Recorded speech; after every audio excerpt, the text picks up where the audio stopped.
Hey everyone. I wasn't looking for trouble tonight, I was looking for a blender warranty. That's the stupid preface to all of this. I'd made chili, the cheap kind that tastes better than it should, and while it simmered the way a radiator hums, I opened my wife's laptop on the kitchen island to print the stupid PDF. The screen woke into that familiar glow that makes night feel colder, brighter, lonelier. Dog at my feet. Spoon tapping the pot. Domestic peace, right up until I saw the number in the sidebar, drafts, 1. We don't share accounts, we just don't police each other. Still, the red badge felt like a blinking light on a quiet road. I told myself I would ignore it. Then the chili popped and splattered a red constellation across the stovetop, and I took that as a sign to wipe, stall, and fine click. Her inbox slid open like a cabinet you didn't realize was heavy. Subject line, no subject. Recipient, Elias. No last name. No email preview because it was a draft, just a date stamp, 11:58 p.m. last night. The cursor pulsed beside the first line like a heartbeat. I never told him what I did for you. The sentence hit in a place I don't have a name for. Him, in the geometry of our house, is me. You, in the geometry of betrayal, is not me. The room narrowed. My mind did the exact thing I'd smugly promised myself in 100 past arguments it wouldn't do, compose a whole story from a single sentence. I scrolled. Paragraphs unspooled.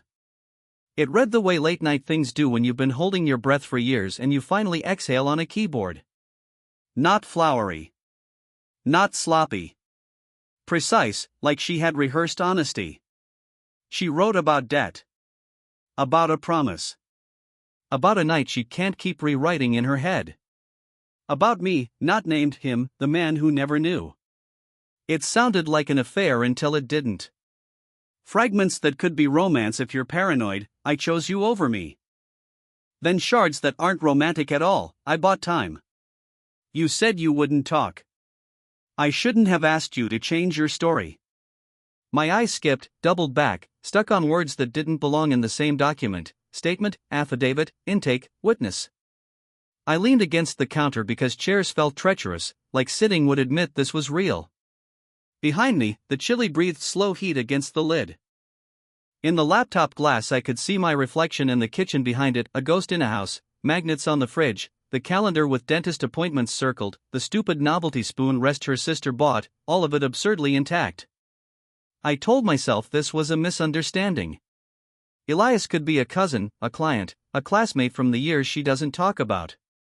My mouth tasted like pennies. I forced myself to the top and read again, slower.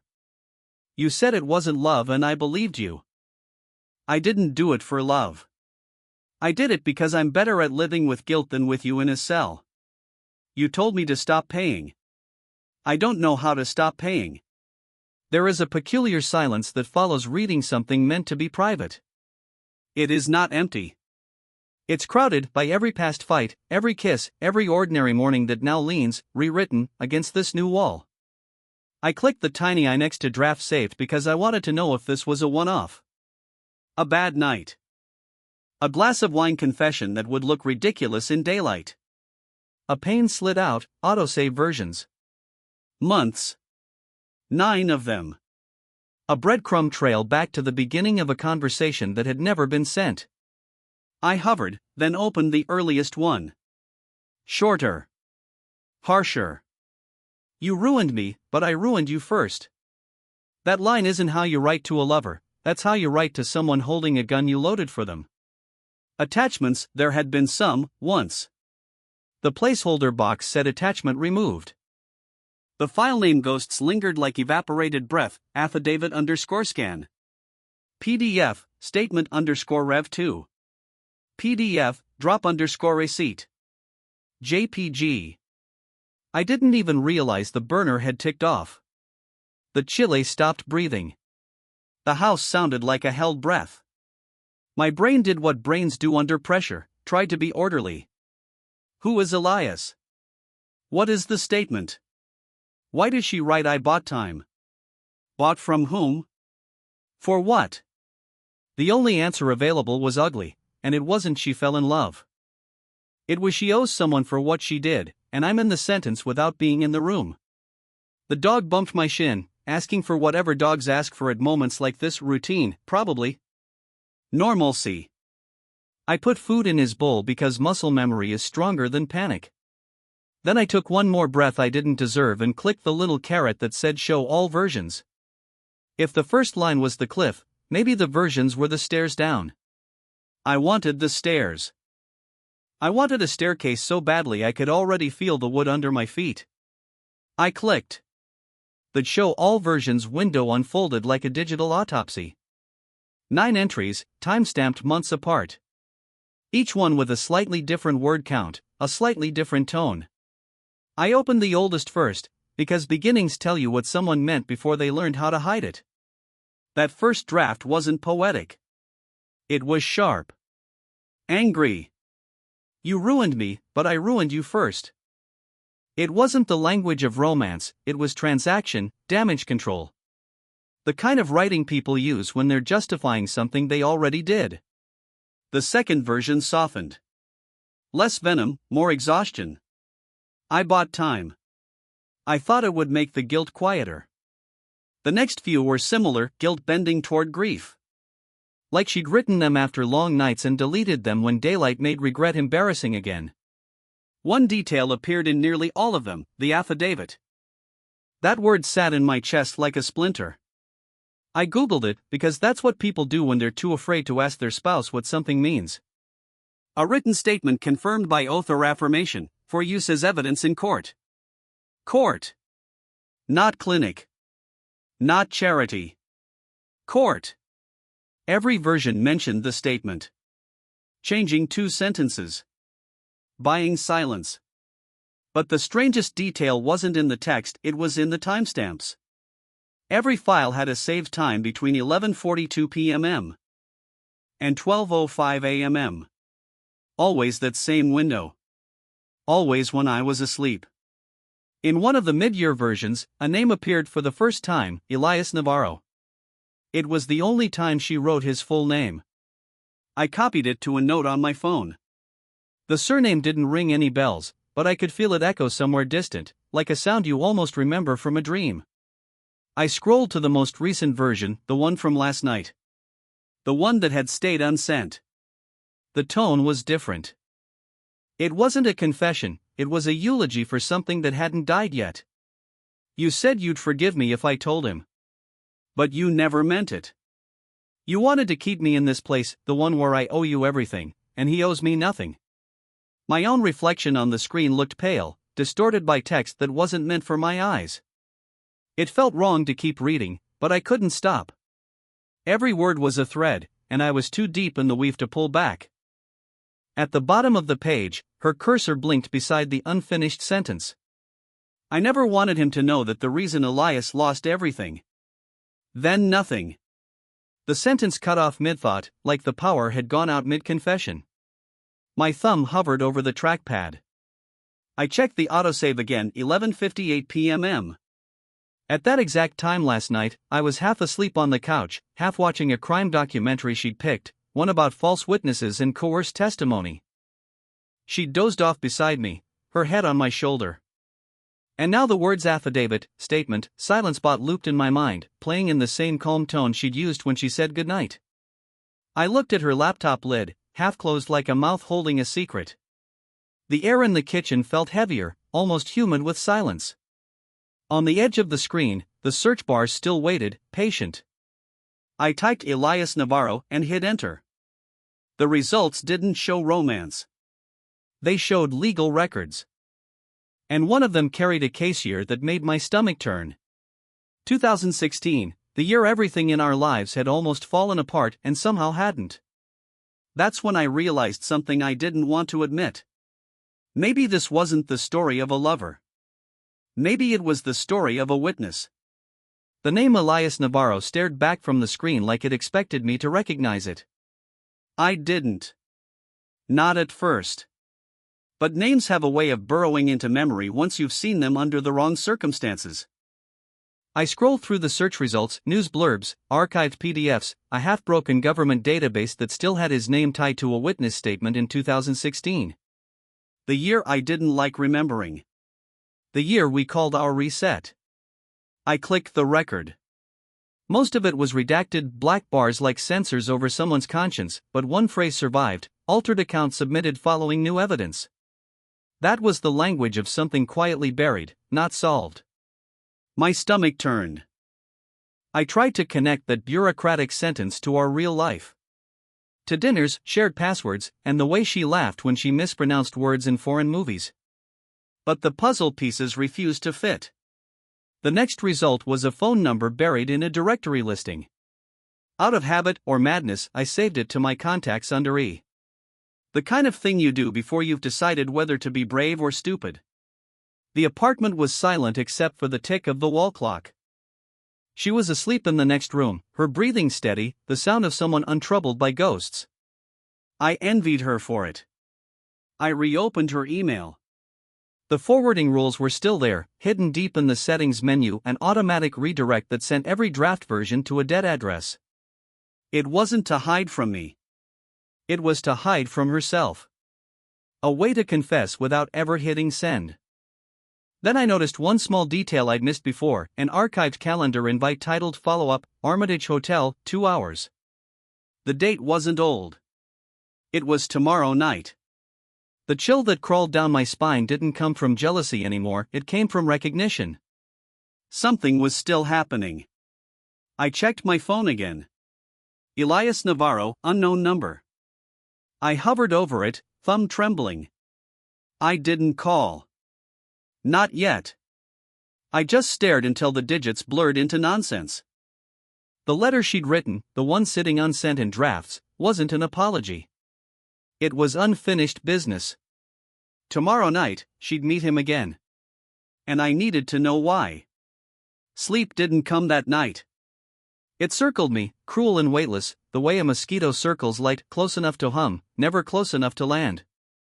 I lay there beside her, staring at the soft rise and fall of her breathing, at the familiar rhythm of a woman I suddenly didn't know.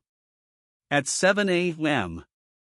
She kissed my cheek, whispered something about running errands, and left in a blue coat she rarely wore. I listened to the click of the door, the silence that followed, and the faint echo of tires pulling away. I waited 10 minutes before getting up. Then 20 more before I convinced myself this wasn't madness, it was clarity. I opened my laptop again, searched Armitage Hotel, and found it downtown. Not the kind of place for work meetings. Boutique, private, the kind of expensive that hides its price under by inquiry only. By noon, I was parked across the street from it, my heart thudding like a slow countdown. The lobby windows gleamed like mirrors, inside, everything looked too polished, too deliberate. I ordered coffee at a cafe across the street and watched. Hours passed in nervous increments. At 3:12 p.m., she appeared. My wife, the same woman who hums when she cooks, who alphabetizes spice jars. She moved differently here, though, shoulders straight, expression fixed, the walk of someone stepping back into an unfinished story. She crossed the lobby, checked her reflection once in the glass, and disappeared inside. 10 minutes later, I saw him. Mid-40s, graying hair, dark jacket, the tired confidence of someone who's seen too much. He didn't look like danger, he looked like someone who'd stopped pretending to be harmless. He walked in without hesitation, like he'd done it before. I didn't move. Didn't breathe. My hands clenched around the cup until the cardboard gave. The urge to confront her clawed at me. To burst through those doors and demand truth, names, dates, explanations that could somehow reassemble the life we'd built. But what if the truth wasn't betrayal? What if it was worse? At 4:05, she came out alone. Her eyes were red, her hands trembling as she fumbled with her car keys. She sat behind the wheel for almost 5 minutes, not moving, just staring at the steering wheel like it had become an anchor to another life. When she finally drove off, I stayed. I needed to see him leave, too. He emerged 10 minutes later, looking older somehow. On his way out, he paused by the concierge desk, exchanged a few words, and smiled, not the smile of a man in love, but of someone who'd just buried something for the second time. I followed him. Not closely. Just enough to keep the distance between curiosity and obsession thin. He didn't go home. He went to a cemetery on the east side, parked by the gate, and walked in carrying nothing. Through the iron bars, I saw him stop by a headstone. He rested his hand on it, leaned forward, and stayed like that for a long time. I zoomed in with my phone camera, fingers shaking. The name carved in stone made my chest tighten. Elias Navarro. Date of death, 5 years ago. The man I just followed wasn't Elias. And whoever my wife met at the hotel, he was someone using a dead man's name. I drove home in silence, gripping the steering wheel until my knuckles whitened. The road blurred into a smear of headlights and shadows, my thoughts too loud to make sense of the world outside. Elias Navarro was dead. His name was carved in stone, dated 5 years ago, long before any of those letters she wrote, long before she started disappearing at night. But then who was the man at the hotel? And why did she use that name in her drafts, again and again, like a wound she couldn't stop touching? When I pulled into the driveway, her car was already there. She was inside, cooking. The smell of garlic and rosemary filled the air, ordinary, warm, suffocatingly normal. I stood in the hallway, watching her silhouette move in rhythm, knife glinting as she sliced vegetables. For a second, it almost felt like everything was fine. Then she turned, and our eyes met. She froze. Maybe it was instinct, maybe guilt, but her hand trembled just enough to make the knife clatter against the cutting board. "You're home early," she said. "So are you." We stood there, measuring the air between us, pretending the words weren't knives. I wanted to scream. To throw the photo, the cemetery picture, the lies in her drafts onto the table and demand truth. But something in her eyes stopped me. It wasn't fear, it was exhaustion. The kind that comes from running too long, not from being caught. Instead, I asked quietly, "Who's Elias?" Her mouth opened, then shut. The muscles in her jaw tightened, like she was swallowing back years of words she'd never planned to speak aloud. "Someone who doesn't exist anymore," she said finally. "Please, don't go looking for him." But she'd already lost control of the story. Because I had looked. I'd seen the grave. I'd seen the man wearing that name like a borrowed coat. "I saw him," I said. "At the Armitage." The blood drained from her face. The knife slipped from her fingers and hit the floor with a dull thud. She didn't speak. Just stared at me like I'd stepped into the one place she'd sworn I'd never enter. For a moment, the house felt alive with silence, a pulse between us. Then she turned off the stove, wiped her hands slowly on a towel, and said, "You shouldn't have gone there." Her voice broke on the last word, not with anger but something colder, acceptance. "I need to know what's going on," I said. "You don't," she whispered. "Not yet." Then she left the room, walked past me without touching me, and closed the bedroom door behind her. That night, I slept on the couch, or tried to. Every sound in the house felt amplified, the hum of the fridge, the ticking clock, the faint creak of floorboards above me. Somewhere past midnight, I heard her crying. Not loud, not performative. The kind of quiet sobs that sound like apology and confession mixed into one. When morning came, she was gone. But she hadn't left empty-handed this time. Her laptop, the one with the drafts, was missing too. Only one thing remained on the kitchen counter, folded neatly beside my coffee mug. A single piece of paper. A printed line from one of her drafts. "Forgiveness isn't freedom. It's the debt you keep paying even after the world forgets." And beneath it, in her handwriting, "I'm sorry. But I have to finish what I started." The morning light crept across the kitchen counter, touching the note she'd left as if to remind me that it wasn't a dream. Her words echoed in my head, "I have to finish what I started." It wasn't goodbye. It was an unfinished sentence. Her car was gone, and the street outside was quiet except for the soft hum of neighbors living their normal lives. I made coffee out of habit, then realized my hands were shaking too much to pour. I sat at the table, staring at her handwriting, and tried to think like her. Every time she'd been distant, every late meeting, every look that carried too much weight. It all led here. I checked her call logs. Nothing unusual until I noticed a series of blocked numbers over the last month, all around the same time each night. I cross-referenced the timestamps with her calendar history. They lined up with entries she'd deleted, appointments marked simply as E. Whatever she was doing, she'd planned it carefully. And she'd erased the trail even more carefully. But there was one mistake. Her smartwatch had been synced to my phone months ago when she borrowed it during a trip. It still uploaded data to the cloud, GPS routes, heart rate spikes, even timestamps from her last day here. Her final location pinged just outside the city, an old industrial district by the river, half-abandoned warehouses, and one operating storage facility. The coordinates were less than a mile from the Armitage Hotel. I didn't think. I just drove. The roads narrowed as I approached the river, the skyline fading into rust and silence. The facility's gate stood half open. A security booth sat empty. I parked nearby and stepped inside, heart pounding in rhythm with every echoing step. The main hall smelled of oil and dust. Faded graffiti covered the walls. I followed the faint signal on my phone until I reached a locked office door with a shattered window. Inside, there was only a table, a chair, and a small metal box. Her ring was inside it.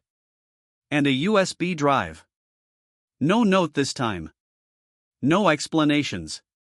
Just a digital key to whatever truth she'd been chasing or hiding from me.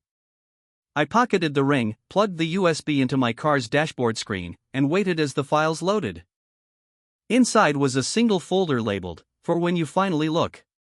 And within it, dozens of recordings. All of her voice. The first one began with the same phrase that had haunted me since I found her drafts. Elias wasn't supposed to die. I replayed that line over and over. He didn't die in the fire. Not really. Each repetition hollowed me out a little more. The pieces of her secret were finally fitting together, but in a way that didn't make sense to my heart. If Elias had survived, where was he now? And why come back after all these years?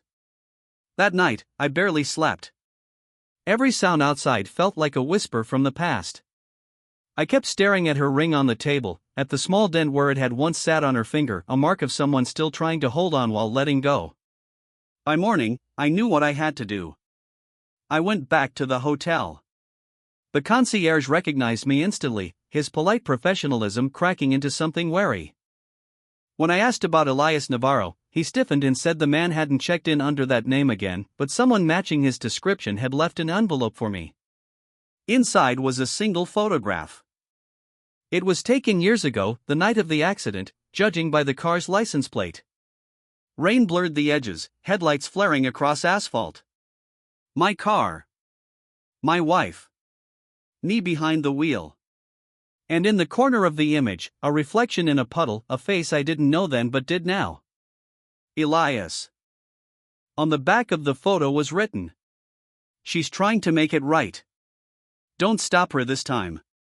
My pulse roared in my ears. Whatever making it right meant, she wasn't done yet, and someone else was helping her finish it. I looked up, out the window toward the street. And there she was. Standing across the road, coat pulled tight, eyes on me. Alive. Watching. Waiting. Our eyes met for just a moment before she turned and walked away fast, purposeful, like someone who knew this would be the last time we'd see each other. And I realized with a sick twist of clarity, she hadn't come back home. She'd come to say goodbye. I ran after her that day. The street was nearly empty, the sound of traffic humming somewhere distant. She didn't look back, not once, even when I shouted her name. By the time I reached the corner, she was gone, swallowed by the city, like she'd never existed. Back home, I couldn't sit still. Every part of me wanted to believe there was some logic to this madness, that the truth would make sense once it all fit together. But truth doesn't work that way. It unravels you piece by piece until you're left with nothing but questions that sound like accusations. That night, I listened to the rest of the recordings. Most were fragmented, her voice overlapping with static, words half broken by fear. But the final one was different. Clear. Calm. She said she never meant to hide anything, not at first. She thought the past would stay buried. But when Elias came back alive, changed, dangerous, she realized he wasn't after revenge. He was after me. He wanted what she owed him, silence. For years, he'd let us live untouched, so long as she kept paying. Those donations, those meetings, those nights she disappeared, they were her way of keeping me safe. Then something shifted. He wanted her to do one last thing, something she couldn't. Something that terrified her enough to record everything in case she didn't make it back. She said she loved me. She said she'd done everything to protect me. But the part that cut deepest wasn't her guilt. It was the truth she whispered at the end, a truth so small it almost didn't register until the silence swallowed it. You were the one behind the wheel that night. But I was the one who told him it was me. The screen went black. And for the first time in years, I remembered the rain. The headlights. The moment I'd chosen to forget. She hadn't been protecting herself. She'd been protecting me. I don't remember how long I sat there after hearing her voice fade out. The sun had risen by the time I finally moved, the kind of cold, gray light that doesn't warm anything it touches. Her recordings were all I had left of her. Each one felt like a thread, pulling me deeper into a story I didn't know I'd been living in. She had taken everything, her laptop, her secrets, even her name, but what she left behind was heavier than all of it. I called the police once. Hung up before saying a word. What could I tell them? That my wife disappeared because she was protecting me from a ghost we both tried to bury? That a dead man was still walking, and that every truth I'd learned came wrapped in another lie? For days, I drifted through the house like it belonged to someone else. Every object felt like evidence, her perfume on the pillow, the ring still sitting on my desk, that final message etched into my mind: forgiveness isn't freedom. It's the debt you keep paying even after the world forgets. It took me a week to open the last file on the USB. A folder marked simply statement. Inside was a single document, a scanned confession addressed to the authorities, dated for the following morning. She'd planned to turn herself in. To end it. But she never made it. A final GPS ping from her smartwatch came through 2 days later, far from the city, near the same river where she'd found Elias years ago. I drove there, just once, following the signal. Found nothing but quiet water and reeds swaying in the wind. I don't know if she meant to vanish or if someone helped her disappear. Maybe both. Maybe that was mercy. Sometimes, when I drive at night, I still see her in reflections, in passing windows, in the shimmer of headlights on wet asphalt. Maybe it's guilt. Maybe it's memory refusing to die. I've deleted the recordings, but I hear them anyway. Every word. Every tremor in her voice. Because love, I've learned, doesn't die with truth. It lingers like static at the end of a tape. And if she's still out there somewhere, still paying for both our sins, then this story isn't over. Weeks passed. Or maybe months. Time doesn't behave normally when you live inside silence. I stopped checking the mailbox, stopped expecting her key to turn in the door. Her absence became part of the house itself, like the faint hum of the refrigerator or the creak of the stairs at midnight. But guilt doesn't fade. It lingers like smoke in your lungs. One evening, while sorting through a box of old receipts and cables, I found something I'd missed, a tiny voice recorder. The same model she used for her therapy sessions. It had dust on it, like it had been waiting to be found. My heart stuttered when I pressed play. Static first. Then her voice. Soft. Calm. Familiar. She said my name, followed by a sound that was halfway between a sigh and a sob.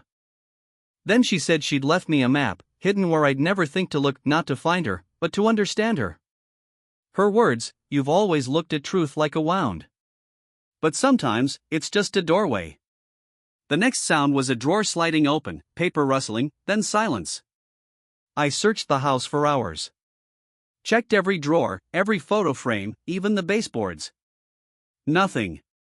Until I remembered something small, the ring box from our wedding, the one she'd kept in her jewelry cabinet.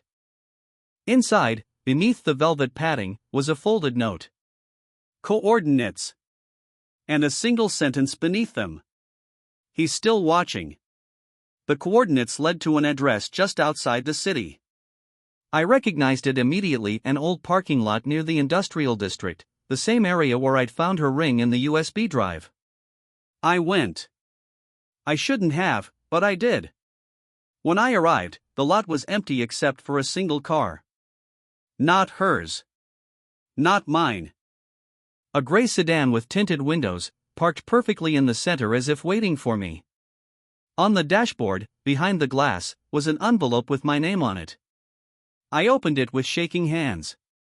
Inside was a photograph, new, taken recently. It was of her. Standing by the river. Alive. Looking straight at the camera. And behind her, in the distance, blurred but unmistakable, a man. Elias. Written on the back in her handwriting. You were never supposed to see this part. The static from the recorder played again in my mind, looping endlessly. The story wasn't over.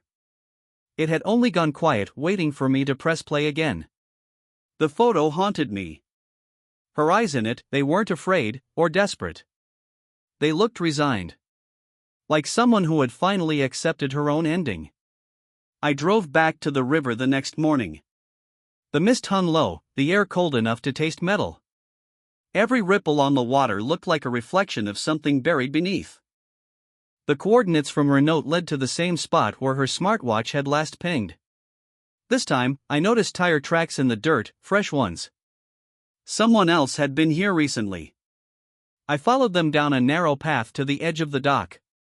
And there it was, a small storage shed, half collapsed, door hanging open. Inside, the smell of rust and damp would hit me first. Then I saw them. 2 chairs. A table. And a small portable recorder sitting between them, its red light still blinking. I pressed play. No static this time. Just her voice, steady, deliberate. She said she'd come here to meet him again, Elias. He'd threatened to release everything if she didn't finish it. But this time, she wasn't there to pay. She was there to end it. Then came another voice. His. Calm, low, with a rasp like old smoke. He told her it wasn't about money anymore. It was about control, about reminding her who'd really saved us that night. He said I was never meant to remember.